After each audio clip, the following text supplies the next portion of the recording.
kesempatan kepada masing-masing calon untuk bertanya dan kemudian disanggah. Saya akan memberikan contohnya, calon nomor 1 akan bertanya kepada nomor 2, nomor 2 menjawab dan kemudian akan ditanggapi kembali oleh nomor 1, berikutnya nomor 1 kepada nomor 3, berikutnya kepada nomor 4, demikian seterusnya. Durasi pertanyaan adalah 30 detik, durasi jawaban adalah 60 detik, dan durasi sanggahan adalah 45 detik. Bapak-bapak siap? Kita akan mulai dengan pertanyaan dari calon nomor urut 1 kepada calon nomor urut 2, kemudian ditanggapi kembali oleh calon nomor urut 1. Kita akan mulai dari sekarang untuk pertanyaan dari calon nomor urut 1 kepada calon nomor urut 2. Kami silakan. Baik. Yang terhormat Bapak Himawan, Bapak menjabat sebagai Ketua Penanggulangan Kemiskinan Daerah. Data menunjukkan bahwa kemiskinan di Gunung Kidul masih 16,61, ya, dan pertumbuhan ekonomi ini juga masih rendah. Karena itu berdasarkan data ini bagaimana perencanaan Bapak ke depan ya untuk mengatasi atau meningkatkan persoalan yang bagaimana menurunkan kemiskinan dan bagaimana meningkatkan pertumbuhan ekonomi. Terima kasih. Baik, kami berikan kesempatan kepada calon nomor urut 2 untuk bisa memberikan jawaban. Waktunya adalah 60 detik. Kami mohon untuk timer dapat disesuaikan terlebih dahulu. Kita akan mulai 60 detik. Ya, silakan kita bisa atur untuk memberikan kesempatan dimulai dari sekarang. Kami silakan. Terima kasih Prof. Trisna. Sebetulnya kemiskinan itu kalau kita mengikuti rumus logik sederhana sekali mengatasinya, yaitu diberikan kemampuan untuk memperoleh pendapatan, tambahan pendapatan, dan mengurangi pengeluaran. Sudah pasti akan sejahtera. Tetapi persoalannya adalah bagaimana pendapatan itu diperoleh dan bagaimana pengurangan itu dilakukan. Jadi pendapatan diperoleh tentu harus melakukan pengembangan skill, tapi sebelum skill itu sebenarnya ada modal sosial masyarakat Gunung Kidul yang luar biasa. Guyup rukun, partisipasi masyarakat terhadap pembangunan tinggi, dan seni budaya dipelihara dengan demikian rupa, itu energi positif yang luar biasa. Dan oleh karena itu ini juga harus diberdayakan sebagai sumber inspirasi untuk mengembangkan ekonomi juga. Dan yang ketiga adalah skill masyarakat yang harus ditingkatkan berkait dengan apa yang ada di lingkungannya. Apa yang di lingkungan desa wisata ya wisata desa, dan di laut ya tentu juga menjadi nelayan atau pokdar wisata laut. Baik, waktu cukup. Kami silakan calon nomor 1 untuk memberikan sanggahan atau tanggapan. Baik, waktunya adalah dimulai dari sekarang. Ya, menurut saya kuncinya adalah pada bagaimana menggerakkan swadaya masyarakat. Ya, disitulah kunci bagaimana masyarakat mendapatkan pendapatan. Nah, berbagai cara untuk itu antara lain adalah pendidikan keterampilan hidup atau life skill, ya, sehingga masyarakat memiliki keterampilan. Karena banyak lulusan kita, terutama dari lulusan SMA, SMK, ini belum siap, ya, sehingga perlunya ada pendidikan tambahan, ya, untuk menggerakkan potensi dia sehingga swadaya masyarakat akan meningkat. Terima kasih. Baik, waktu cukup. Ini kita sudah menyaksikan untuk calon nomor 1 dan calon nomor 2. Kami persilahkan untuk selanjutnya calon nomor 1 memberikan pertanyaan kepada calon nomor 3. Dimulai dari sekarang, waktunya adalah 30 detik. Kami silakan. Baik, terima kasih Pak yang terhormat Pak Bambang Wisnu. Ya. Ketika Bapak menjabat sebagai PLT Dinas Pendidikan, ya, saya mengikuti berita SMK BLU, ya, BLUD. Sesungguhnya seperti apa yang Bapak inginkan terhadap implementasi dari BLUD pada SMK? Terima kasih. Baik, sudah cukup. Kita berikan kesempatan untuk waktu dapat disesuaikan. Timer kita mulai dari 0 kembali untuk 60 detik jawaban bagi calon nomor 3. Kami silahkan. Terima kasih, Prof. Jadi SMK yang berstatus BLU itu adalah SMK yang status pengelolaannya dalam konteks penata usahaan keuangannya itu jauh lebih efektif dan efisien. Jadi bukan lembaganya yang bernama BLU, tetapi penata usahanya. Apa yang dimaksud lebih efisien? Pada saat SMK itu tidak berstatus BLU, maka semua pendapatan dan hasil praktek kerja baik guru murid ataupun komponen SMK itu harus masuk APBD dulu. Ini sama sekali tidak efisien, sama sekali tidak efektif. Sehingga dengan status BLU, maka sekolah dapat leluasa memanfaatkan pendapatannya dan bekerja sama dengan sektor-sektor lain, investasi dan sebagainya, investasi itu lebih luas. Dia akan punya peran lebih besar di dalam fleksibilitas itu. Sehingga peningkatan SDM-nya tidak harus tergantung dari penerimaan pegawainya. Sangat dipercaya 100% SMK mengembangkan diri dengan BLU. Terima kasih. Baik, waktu cukup. Kami silakan nomor 1 untuk kembali menanggapi. Waktunya adalah 45 detik dimulai dari sekarang. Baik, BLU itu selain untuk faktor efisiensi adalah bagaimana menggerakkan sekolah atau lembaga yang BLU itu untuk meningkatkan income generatingnya.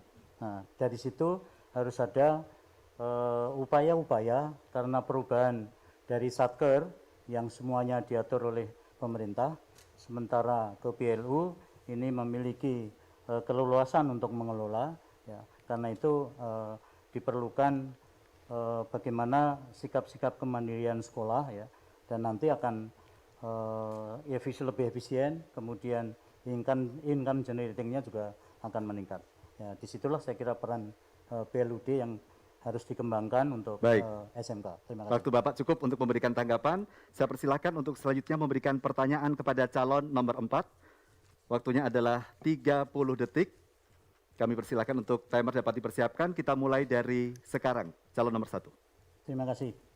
Yang terhormat Bapak Sunaryanto, untuk mengatasi kemiskinan ini diperlukan tata kelola organisasi yang baik, yang efisien, ya, sehingga program-program kemiskinan itu bisa dilaksanakan. Nah, Bapak tadi menyampaikan akan membentuk unit baru, apakah itu nanti tidak akan membebani? Kemudian bagaimana sikap Bapak terhadap birokrasi yang ada sekarang terkait dengan konsep reformasi birokrasi atau tata kelola birokrasi? Ya, waktu cukup. Nomor 4 kami silakan untuk menanggapi. Waktunya adalah 60 detik dimulai dari sekarang. Baik, terima kasih Pak Sutresno atas pertanyaannya. Memang saya berkeinginan untuk membentuk yang namanya unit kerja percepatan pembangunan ekonomi daerah. Tentu unit kerja atau unit kecil ini nanti akan di bawah Bapeda. Saya rasa tidak ada masalah dengan aturan yang ada. Yang terpenting semuanya itu, sekali lagi yang terpenting semuanya itu adalah untuk kesejahteraan masyarakat yang lebih besar, bukan hanya karena kepentingan tertentu. Kemudian terkait juga dengan birokrasi. Saya yakin dan percaya kalau semua itu sepakat bahwa perjuangan kita, apalagi birokrasi adalah salah satu ujung tombak untuk memajukan kemajuan di Gunung Kidul.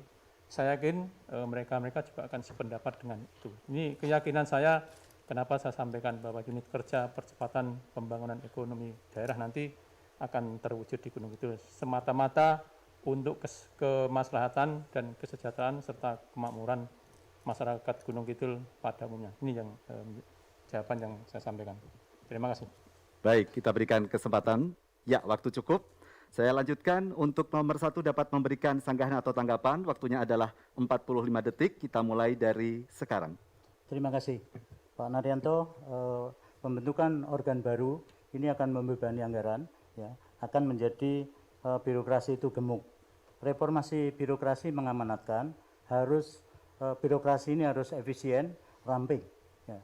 Karena itu diperlukan koordinasi, diperlukan integrasi, program-program yang dilaksanakan untuk program kemiskinan harus diintegrasikan program-program yang ada di dinas-dinas. Sehingga disitulah terjadi keterpaduan dan terjadi integrasi program untuk melaksanakan program-program pengentasan kemiskinan.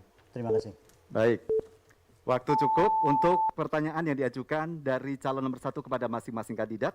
Kita akan lanjutkan dengan memberikan kesempatan calon nomor 2 untuk bertanya kepada masing-masing kandidat dan selanjutnya menanggapi. Yang pertama adalah nomor 2 kepada nomor 3 dan nanti ditanggapi kembali oleh nomor 2. Saya sampaikan kembali durasi pertanyaan 30 detik, jawaban 60 detik dan sanggahan adalah 45 detik. Nomor 2 kami silakan untuk memberikan pertanyaan kepada nomor 3 dimulai dari sekarang. Terima kasih. Pak Bambang, KPK menegaskan bahwa korupsi menjadi salah satu sebab terjadinya kemiskinan. Kami ingin mengetahui bagaimana implementasi program reformasi birokrasi dalam meningkatkan pemerintahan yang baik dan bersih dalam upaya mengentaskan kemiskinan, meningkatkan kesejahteraan sosial dan kemandirian desa. Masih. Makasih, Baik, Pak Im. sebentar Bapak. Ini waktu masih cukup, tidak ada tambahan lagi dari nomor 2 untuk pertanyaan.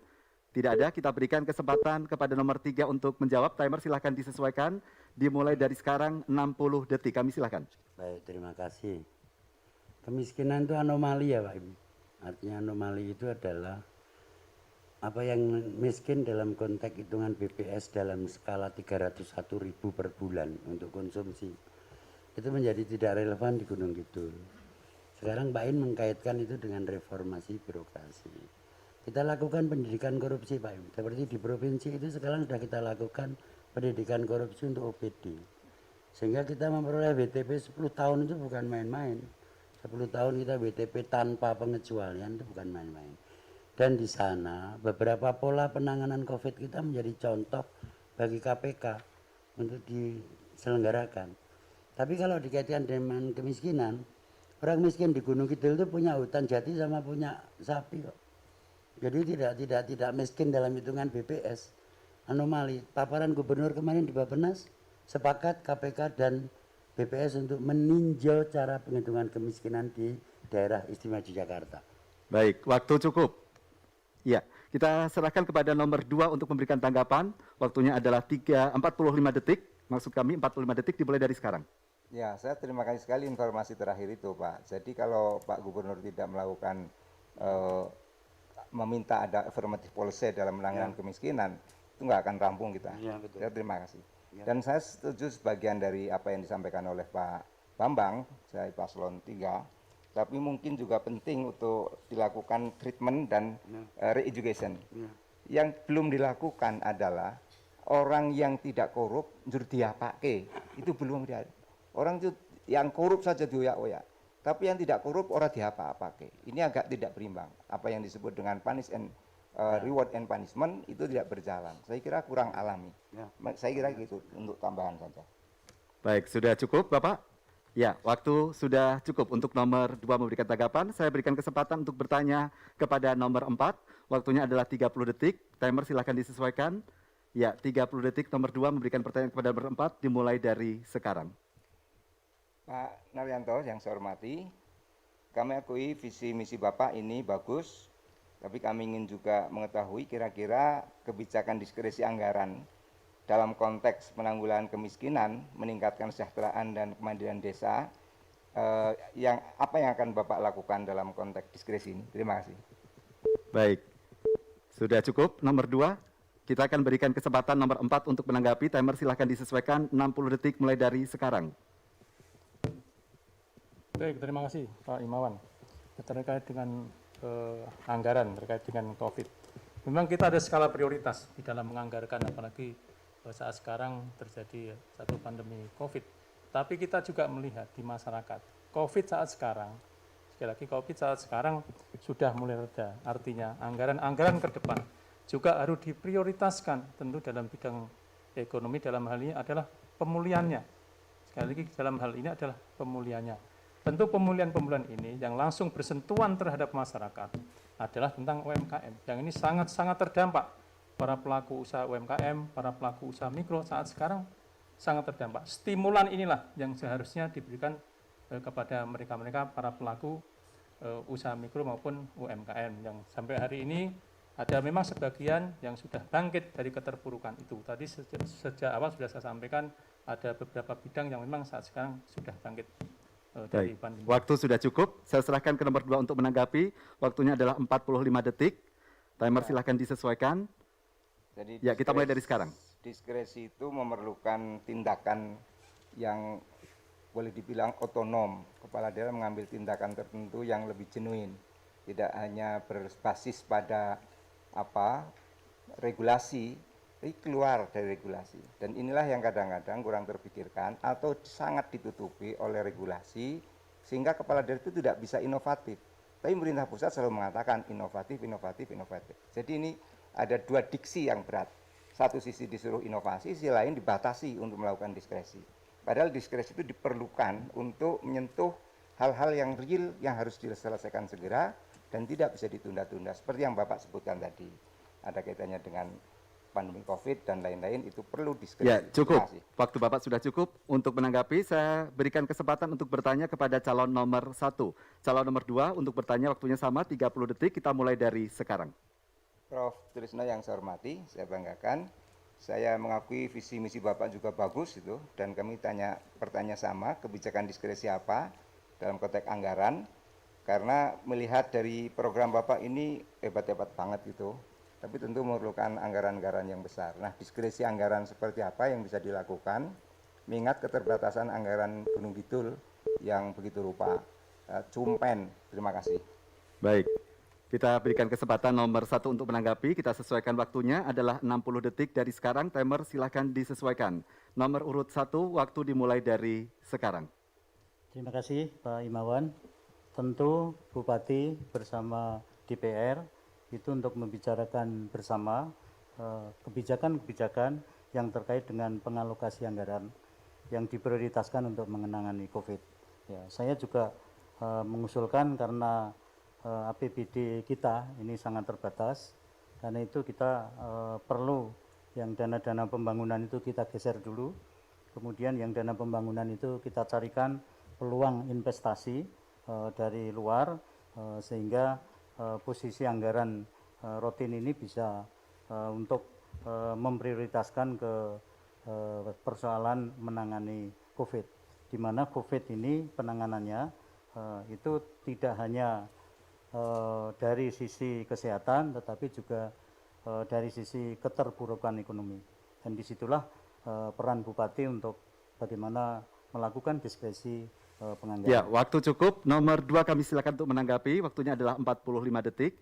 Kita akan mulai dari sekarang. Terima kasih Prof. atas jawabannya. Harus kita ketahui bahwa anggaran untuk melakukan diskresi Gunung Kidul kalau nggak salah sekarang ini cuma tinggal 200 juta. Jadi saya kira pada satu sisi andai kata diberi kesempatan untuk melakukan diskresi pun uang tidak ada. Oleh karena itu saya kira diskresi ini tetap diperlukan sebagai suatu kaidah-kaidah kepemimpinan. Jika diskresi dihilangkan begitu saja dengan alasan untuk menghindari terjadinya korupsi, tentu kepala daerah juga tidak berinovasi. Tapi pada sisi lain memang diperlukan satu ketersediaan anggaran yang cukup, dan oleh karena itu saya kira kaidah follow function, follow program priority harus ditegakkan. Terima kasih. Baik, waktu cukup. Selanjutnya saya berikan kesempatan kepada calon nomor 3 bertanya kepada calon nomor 4, kemudian ditanggapi, dan selanjutnya nanti kepada nomor 1 dan 2. Nomor 3 kami berikan kesempatan untuk bertanya kepada nomor 4, waktunya adalah 30 detik, dimulai dari sekarang. Terima kasih Pak Naryanto yang saya hormati. Saya tertarik dengan pertanyaan awal tentang terobosan pendapatan. Tapi saya akan mencoba melihat bukan di kabupaten ya. Karena tingkat kemandirian desa diperlukan sekali. Sehingga terobosan yang real yang akan Bapak lakukan untuk meningkatkan pendapatan asli desa, itu yang kayak apa? Terima kasih. Baik, kita akan berikan kesempatan untuk nomor 4 memberikan jawaban. Waktunya adalah 60 detik, timer akan menyesuaikan, dimulai dari sekarang. Baik, terima kasih Pak Bambang Wisnu tentang pendapatan asli desa. Tadi saya sampaikan banyak hal yang didapat dari desa. Ini melihat kita potensinya terlebih dahulu. Potensi desa itu ada apa? Nah, sekarang banyak desa yang menyebutkan tentang BUMDes. Sedangkan di sisi lain, banyak potensi-potensi yang ada di situ. Katakanlah tentang destinasi wisata baru di desa. Kemudian juga tentang jasa yang ada di desa. Kemudian juga mungkin trading yang ada di desa. Kemudian potensi-potensi yang lain, saya lihat di desa-desa banyak para pelaku UKM. Kemudian budidaya-budidaya yang ada seperti peternakan, perikanan, dan lain sebagainya. Nah, dari sinilah kira-kira desa nanti akan mendapatkan sebuah pendapatan asli dari desa itu sendiri. Ini juga perlu dan penting sinergi antara para pelaku juga dengan para kepala desa tentu sebagai pengampu di tempat desa tersebut. Baik, waktu cukup. Saya berikan kesempatan nomor 3 untuk menanggapi dengan waktu 45 detik. Timer akan menyesuaikan, dimulai dari sekarang. Baik, mungkin yang saya maksudkan bukan itu ya.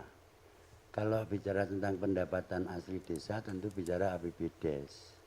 Kalau bicara APBDes tentu bukan pelaku UMKM di sekitar desa, Tapi gejala-gejala apa yang supaya di dalam APBDes itu ada dasar-dasar hukum regulasi yang kuat terhadap pelaksanaan APBDes. Entah DD-nya, entah ADD-nya, entah dana S-nya, entah bagi hasil pajaknya, entah. Itu yang saya maksudkan terobosan. Jadi di struktur APBDes yang mestinya mendapat porsi terhadap terobosan itu di mana? Gitu. Tapi saya pikir ini bukan masalah yang kita bisa bicara banyak nanti pada saat kita melihat lebih banyak APBDes. Baik, waktu cukup untuk menanggapi. Saya berikan 30 detik untuk bertanya kepada calon nomor 1. Kami silahkan. Baik, terima kasih Prof. Tris yang saya hormati. Saya tertarik dengan program Sehat Prof. Sudis. Mungkin pertanyaannya sederhana Prof. Berapa sih rasio dokter dengan pemegang kartu BPJS itu menurut Permen KU-nya? Sehingga ada berapa puskesmas rawat inap yang mampu mengantarkan jarak dan jumlah penduduk di Gunung Kidul. Terima kasih Prof. Baik, saya akan persilahkan nomor 1 untuk menanggapi. Timer silakan menyesuaikan waktunya 60 detik. Akan kita mulai dari sekarang. Ya, silahkan. Baik, saya melihat masyarakat yang terjadi. Saya pernah mengunjungi di Tepus. Ya, itu ada masyarakat yang salah satu anak berusia 12 tahun, kemudian dia menderita penyakit polio. Ya, karena dia terlambat, akhirnya sulit untuk disembuhkan. Saya juga baru saja beberapa hari yang lalu di desa saya di Mejiarjo, ya, dia kanker perutnya, kemudian pendarahan terus. Ya, kenapa seperti ini disuruh pulang? Kenapa tidak dirawat di rumah sakit? Nah, saya berangkat dari fakta-fakta seperti ini. Ini diperlukan dokter yang cukup, diperlukan sarana prasarana yang cukup, sehingga kasus-kasus yang terjadi ini bisa kita atasi dengan baik. Dengan demikian program kesehatan ini, ya, di samping kita melakukan jemput bola, kita juga menyediakan fasilitas kesehatan baik dari sisi dokter, perawat. Ya, nomor 1 maupun waktu cukup. sarana prasarana. Ya, saya persilahkan nomor 3 untuk menanggapi. Maksudnya bukan begitu Prof. Maksud saya puskesmas kita ini yang rawat inap baru 11 puskesmas. Artinya kalau ada pasien yang jam 5 periksa sudah tidak bisa dilayani, dia lari ke klinik. Tapi 31 klinik di Gunung Kidul itu semua tidak terdistribusi dalam konteks BPJS. Rasionya mestinya satu dokter 5.000. Nah, klinik-klinik ini tidak bisa menerima pasien yang di BPJS karena tidak terdistribusi. Nah, ini maksudnya seperti itu. Artinya apa? Di dalam program kesehatan nanti mohon kita bisa melihat rasio ini. Sehingga klinik pun bisa mengakses BPJS. Puskesmas rawat inap, itu yang paling penting. Itu terima kasih Prof. Saya kira itu. Baik, sudah cukup, tidak akan diperdalam lagi. Begitu. Ya, waktu sudah cukup. Saya berikan kesempatan nomor 3 bertanya kepada calon nomor 2. Waktunya adalah 30 detik. Kita akan menyesuaikan dengan timer. Baik, kita mulai 30 detik dari sekarang. Terima kasih Pak Im. Kalau saya sama Pak Im sama-sama orang miskin ya, jadi tertarik di kemiskinan itu. Jadi mohon Pak Im, kita tentu paham pendamping PKH, perjuangan mereka dan seterusnya. Tapi pada saat isu tentang bansos ini meluncur, di TKS ini jumlahnya lebih jauh dari perkiraan jumlah KK di Gunung Kidul. Terus bagaimana sebaiknya ini Pak Im? Baik, mohon ditahan dulu. Sudah cukup pertanyaannya? Cukup. Oke, waktu cukup. Kita akan memberikan kesempatan nomor 2 untuk menjawab. 60 detik, kita mulai dari sekarang. Di hadapan Bapak Gubernur, Sri-Sultan Gubernur 10, Sodalem, saya usul agar DTKS ini di bottom up lah, jangan top down. Masa angkanya dari yang jauh lebih ngerti dari yang dekat, itu kan rada irasional dan itu mengganggu. Contoh tadi, PKH kita tidak sampai 7.000 Pak, tahun 2015. Tiba-tiba dikasih lebih dari 150.000. Memang kepala dinasnya senang karena merasa memberi. Tapi kok nggak lewat bupati itu loh. Jadi ini susah kalau seperti ini terjadi. Tentu yang kasihan Pak Kades dan Pak Kadus, dioyak-oyak warga. Oleh karena itu, bottom up data ini penting untuk dimulai lah. Saya kira Sodalem juga mengendaki seperti itu.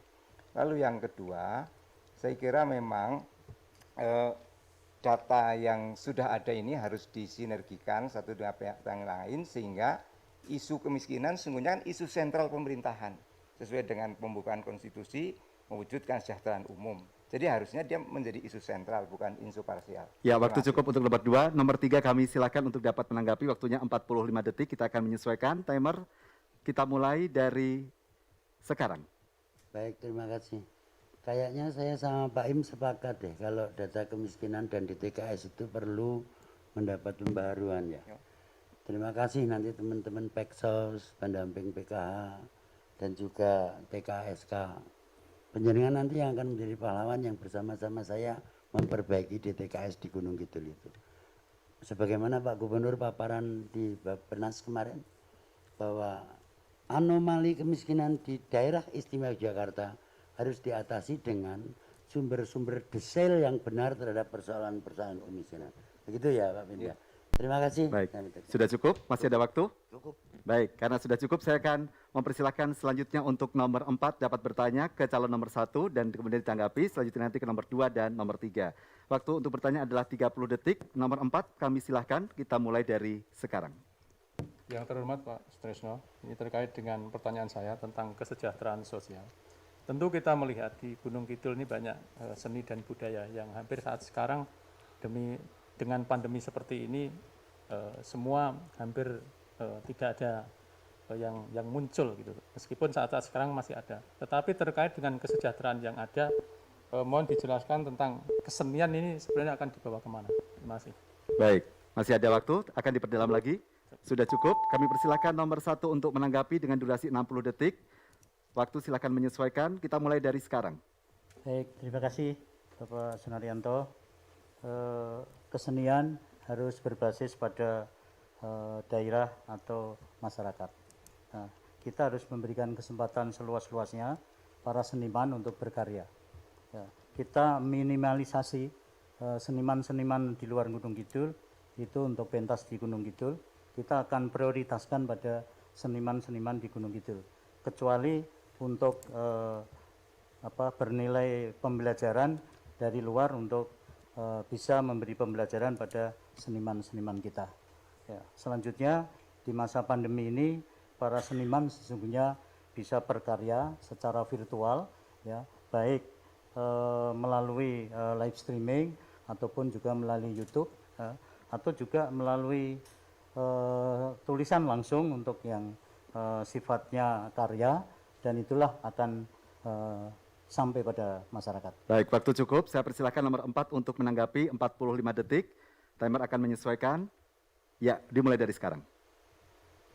Baik, baik, terima kasih Pak. Tentang saat sekarang tentang seni dan budaya di Gunung Kidul, yang pada dasarnya sekarang bisa pentas dengan sedikit-sedikit. Tetapi intinya kalau kita melihat dengan kesejahteraan sosial, ini harusnya nanti juga berlaku seterusnya. Nah, sekarang wadah seni dan budaya di Gunung Kidul belum ada untuk berkarya, sehingga sampai dengan hari ini dapatnya atau mereka berkiprah hanya mungkin live streaming, kemudian pentas-pentas kecil. Nah, seharusnya itu dibentuk satu wadah yang mereka bisa berkarya antara seni dan budayanya, mereka bisa melakukan sesuatu hal yang bernilai bisnis atau yang bernilai ekonomi, sehingga nanti kesejahteraan mereka juga akan terjamin ke depannya. Baik, nomor 4, waktu sudah cukup. Saya berikan kesempatan untuk selanjutnya bertanya kepada calon nomor 2. Waktunya adalah 30 detik. Dimulai dari sekarang. Yang terhormat Pak Imawan bagian dari birokrasi kemarin. Nah, untuk saat kemarin tentang peternakan di Gunung Kidul, khususnya peternakan baik unggas maupun sapi dan lain-lain. Tapi di Gunung Kidul belum ada sampai sekarang dibentuk yang namanya atau yang membidangi tentang bidang peternakan ataupun tentang kesehatan hewan. Itu kira-kira seperti apa? Mohon penjelasan Pak Imawan. Terima kasih. Baik, sudah cukup nomor 4. Kita berikan kesempatan nomor 2 untuk menanggapi dengan durasi 60 detik. Kita akan mulai dari sekarang. Terima kasih Pak Naryanto yang saya hormati. Sebenarnya sudah ada, jadi peternakan itu sesuai dengan jenisnya masing-masing. Ada peternakan sapi, ada kambing, ada ayam dan sebagainya, itu sudah ada. Cuma memang dalam kiprahnya atau belum menunjukkan kinerja yang baik. Tetapi beberapa itu sudah sempat menjadi juara nasional di satu desa yang sudah sering menjadi juara nasional, malah justru peternakan sapi. Jadi peternakan sapi ini penting untuk Gunung Kidul karena sungguhnya kalau produktivitas per tahun itu tinggi sekali, 100 ribuan lebih, 100 ribu ekor lembu setiap tahun, kemudian dagingnya bagus sekali, tetapi jika tidak ada apa yang diharapkan oleh Pak Naryanto, ada kelembagaannya yang bagus, saya kira memang agak kurang maksimal. Baik. Terima kasih. Waktu cukup untuk nomor 2. Nomor 4 kami silakan untuk dapat menanggapi di 45 detik. Kita mulai dari sekarang. Baik, memang seperti yang disampaikan Pak Imawan, kelemahannya adalah di situ. Kalau menurut saya memang harus dibentuk yang kedinasan itu harus dibangkitkan kembali. Karena di Gunung itu sangat menjanjikan. Saya pernah menghitung tentang nilai nominal kalau kita kelola dari hulu sampai hilir, termasuk pakan dan sebagainya. Sehingga ini justru tadi saya sampaikan akan menambah lebih besar tentang pendapatan asli daerah. Nah, ini penting ke depan. Memang ini kalau menurut saya ini akan saya ciptakan tentang atau akan kita bangkitkan lagi tentang kedinasannya itu sendiri. Terima kasih. Masih ada waktu? Akan diperdalam lagi? Cukup. Sudah cukup. Kalau sudah cukup, kami mohon timer dapat disesuaikan untuk kita mulai dari 0. Nomor 4 akan bertanya kepada nomor 3 dan selanjutnya ditanggapi kembali. Durasi pertanyaan 30 detik, kita akan mulai dari sekarang. Yang terhormat Pak Bambang Wisnu. Ini terkait dengan air Pak Bambang Wisnu. Nah, air di Gunung Kidul dan infrastruktur. Nah, air di Gunung Kidul ini sampai hari ini masih berduyun-duyun subsidi. Ini bagaimana ke depan sebenarnya Gunung Kidul khususnya wilayah selatan Pak Bambang Wisnu. Terima kasih. Baik, mohon jangan dijawab dulu. Kita akan menyesuaikan timer 60 detik untuk menanggapi pertanyaan dari nomor 4. Kami persilahkan nomor 3 dapat menjawab 60 detik dari sekarang. Baik, terima kasih. Kalau air itu jadi masalah, pertanyaan saya sejak kapan air itu jadi masalah di Gunung Kidul? Ternyata sudah berpuluh-puluh tahun yang lalu air itu katanya menjadi masalah. Artinya apa? Kalau sampai puluhan tahun kok masih menjadi masalah, tentu bukan masalah. Itu yang pertama. Ketangguhan masyarakat terhadap air itu juga perlu mendapat perhatian. Belum pernah ada berita tentang kematian di Gunung Kidul karena kekurangan air. Artinya apa? Air bukan masalah dalam konteks pengadaannya. Cuman pola perilaku kita yang perlu mendapat perhatian untuk mendapatkan bagaimana komunitas itu mencintai air. Kita tidak pernah melihat bahwa teknologi itu sekarang banyak sekali. Nah, teknologi yang banyak itu salah satunya misalnya dengan model-model bronjong yang menampung. Itu di Jepang sudah berkembang. Pasti kita lakukan itu Pak Naryanto. Hanya masalahnya tolong air itu bukan menjadi masalah utama tetapi... Baik, waktu cukup. 45 detik untuk menanggapi. Nomor 4 kami silahkan. Dari sekarang. Baik, sebagian memang demikian. Air di Gunung Kidul selama beberapa saat saya berkunjung ke beberapa tempat di beberapa wilayah, sebenarnya tidak kekurangan. Hanya bagaimana air itu pendorongnya Pak yang kurang. Infrastruktur juga hampir 80% sudah terpenuhi. Hanya kuantitas serta kontinuitas yang memang belum. Tetapi saya berkeinginan suatu ketika nanti harus ada embung besar di wilayah selatan. Nah, kira-kira paling tidak 2 agar bisa mengairi di wilayah timur kemudian di wilayah barat. Ini satu harapan juga masyarakat menyampaikan hal-hal yang seperti itu sehingga kontinuitas nanti ke depannya yang memang harus kita jamin keberadaannya sehingga masyarakat akan bisa menikmati bagaimana air di Gunung Kidul tidak kembali seperti sekarang ini. Demikian, terima kasih. Baik, waktu masih. Ya, sudah cukup. Untuk nomor 4 kita berikan tepuk tangan.